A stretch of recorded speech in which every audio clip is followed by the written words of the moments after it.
வெள்ளரி பிஞ்சு இந்த சம்மர் காலத்தில் சாப்பிட்டா கிர்ன்னு இருக்கும். குளிர்ச்சிக்கு நல்லது. அப்புறமா சூடு வராமல் இருக்கும்.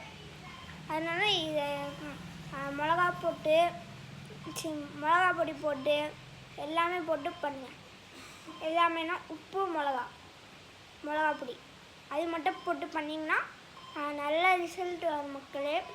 அப்புறமா இப்போ நான் இந்த பண்ணி வச்சுருக்கேன் மக்களே. பாருங்கள், உள்ளே நான் பண்ணி வச்சுருக்கேன். தண்ணி ஊற்றுது.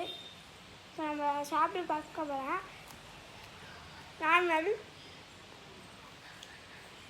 நார்மல் எல்லாத்துலேயும் நல்லாயிருக்கும். லைட்டாக ஸ்பைஸியாக இருக்கும்.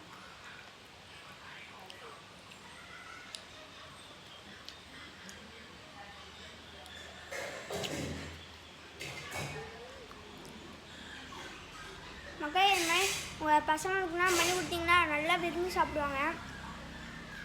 வெள்ளை புரிஞ்சு பிடிக்கானா அவங்களுக்கு ஏதாச்சும் ஃப்ரூட்டு பிடிங்கன்னா அதுக்குள்ளே வச்சு திணிச்சு கொடுங்க. டேஸ்டாக இருக்கு.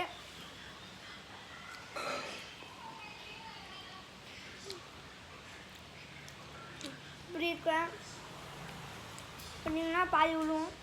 இன்னும் மக்களே 2 minutes 1 minute இதெல்லாம் சில ரோவாக வரும். அது ஒன்றுன்றீங்க உள்ளே போட்டுங்க. எவ்வளோ பாக்ஸ் முடியுமோ அவ்வளோ போடுங்க. அப்போ தான் மக்களே நிறையா இதாகும். அப்புறம் இங்கே பாருங்க, அப்படி நல்லா குடிச்சுக்கோங்க.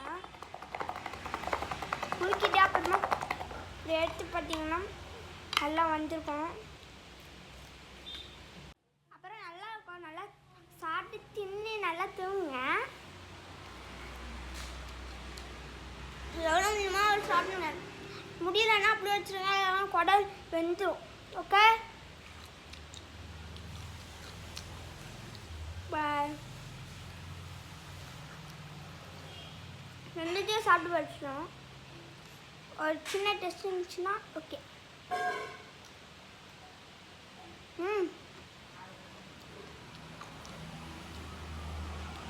பாய் பாய் காய்ஸ். வணக்கம்.